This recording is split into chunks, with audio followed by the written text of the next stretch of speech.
আদাবাৰীৰ ঐতিহাসিক শ্ৰী শ্ৰী বাঘেশ্বৰী দেৱালয়ৰ পুনৰ নিৰ্মাণৰ আধাৰশিলা স্থাপন।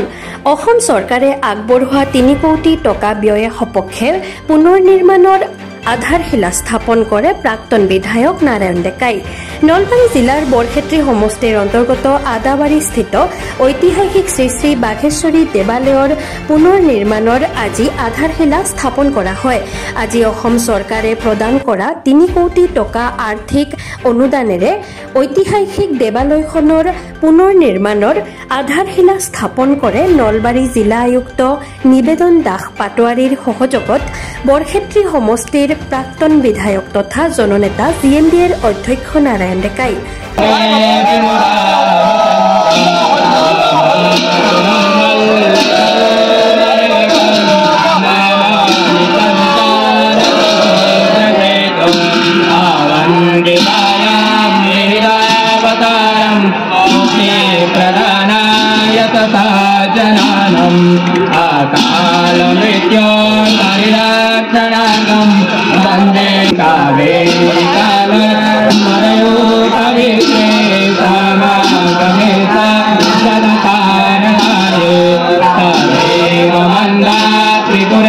শ্ৰী শ্ৰী বাঘেশ্বৰী দেৱালয়ৰ আলোচনী বিভাগৰ সভাপতি মোহন কলিতাই আঁত ধৰা আধাৰশিলা স্থাপন অনুষ্ঠানত শ্ৰী শ্ৰী বাঘেশ্বৰী দেৱালয় পৰিচালনা সমিতিৰ বিষয়ববীয়াসকল, নলবাৰী জিলা পৰিষদৰ অধ্যক্ষা গীতুমণি বৈশ্য, উত্তৰ বৰভাগ আঞ্চলিক পঞ্চায়তৰ সভানেত্ৰী ডলিমা কলিতা, ৪৬ নং উত্তৰ বৰভাগ গাঁও পঞ্চায়তৰ সভাপতি মৃন্ময় দাস, বিজেপিৰ পশ্চিম বৰভাগ আদাবাৰী মণ্ডলৰ সভাপতি হেমেন ডেকাৰ লগতে পঞ্চায়তৰ প্ৰতিনিধি আৰু স্থানীয় ৰাইজে অংশগ্ৰহণ কৰি এক আধ্যাত্মিক বাতাবৰণৰ সৃষ্টি কৰে। আধাৰশিলা স্থাপন কৰি জননেতা নাৰায়ণ ডেকাই অসম চৰকাৰে প্ৰদান কৰা অনুদানৰ ক্ষেত্ৰত সহায় সহযোগিতা আগবঢ়োৱা অসমৰ মুখ্যমন্ত্ৰী ডক্টৰ হিমন্ত বিশ্ব শৰ্মা, কেবিনেট মন্ত্ৰী জয়ন্ত মল্ল বৰুৱা আৰু চন্দ্ৰমোহন পাটোৱাৰীক ধন্যবাদ জ্ঞাপন কৰাৰ লগতে আঁচনিমতে যাতে দেৱালয়খনৰ আন্তঃগাঁথনিৰ কাম সুন্দৰভাৱে সমাপন হয় তাৰ বাবে ৰাইজক সহায় সহযোগিতা আগবঢ়াবলৈ আহ্বান জনায়। আমাৰ কেবিনেটত নলবাৰীৰ 4খন ঐতিহাসিক ধৰ্মীয় অনুষ্ঠানলৈকে মুখ্যমন্ত্ৰী মহোদয় কেবিনেটে নলবাৰী কেবিনেটে 3 কোটি টকা আৰ্থিক অনুদান দিয়াৰ সিদ্ধান্ত লৈছিলে। হৰি মন্দিৰৰ প্ৰায় কাম সম্পূৰ্ণ হৈছে। বিলেশ্বৰ দেৱালয়ৰ কাম এতিয়া পূৰ্ণগতিত চলি আছে। আজি বাঘেশ্বৰী দেৱালয়ৰ কাম আমি আনুষ্ঠানিকভাৱে আৰম্ভ কৰিছোঁ আৰু সেইটো খুব কম সময়ৰ ভিতৰত বিলেশ্বৰ দেৱালয়ৰ কামো আৰম্ভ হ'ব। আমি এই চেগতে অসম কেবিনেট বিশেষকৈ আমাৰ মুখ্যমন্ত্ৰী মহোদয়ক বিশেষকৈ ধন্যবাদ জনাইছোঁ। এখন ঐতিহাসিক শক্তিপীঠ আজিৰ পৰা 500 বছৰ আগতে আহোম ৰজাৰ পৃষ্ঠপোষকতাত এই শক্তিপীঠ ইয়াতে গঢ় লৈ উঠিছিল, কিন্তু আমি আন্তঃগাঁথনিৰ ক্ষেত্ৰত খুব পিছ পৰি আছোঁ।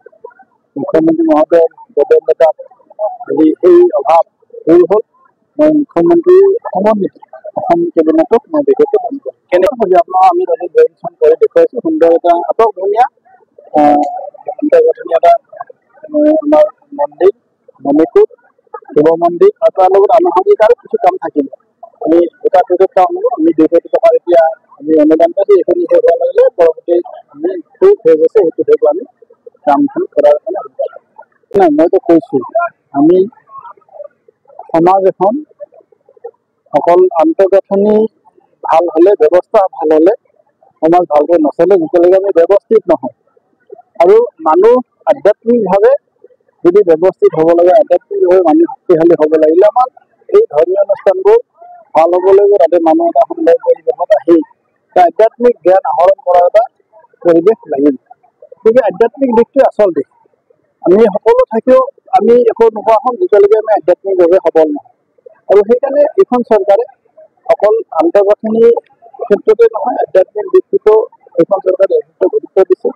ভাৰতবৰ্ষ মানে কৃষি আৰু কৃষিৰ দেশ, গতিকে ইয়াতে কৃষিসকলৰ মানে যিটো পৰম্পৰা, আমাৰ কৃষকসকলৰ যিটো পৰম্পৰা, এই 2টা বস্তু অগ্ৰাধিকাৰ দি এইখন চৰকাৰে কাম কৰিছে। মোদী যি কৈছে বিকাশ দি বিৰাসত, গতিকে আমাৰ বিকাশো লাগিব, আমাৰ এই বিৰাসতো লাগিব যি ঐতিহাসিক পৰম্পৰা আছিল এই পৰম্পৰা আমি জীয়াই ৰাখিব লাগিব। আৰু সেইকাৰণে আজি আমি বিশেষকৈ বৰক্ষেত্ৰীবাসী ৰাইজজন আছে আনন্দিত।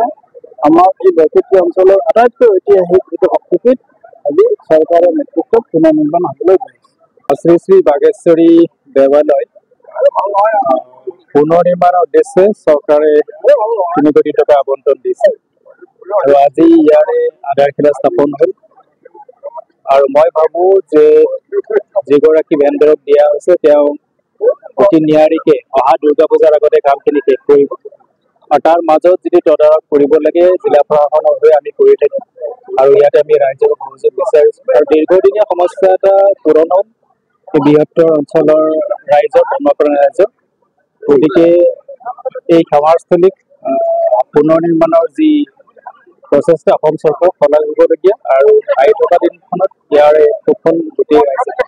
নিউজ ডেস্ক ৰিপোৰ্ট বাৰ্তা টু জেড।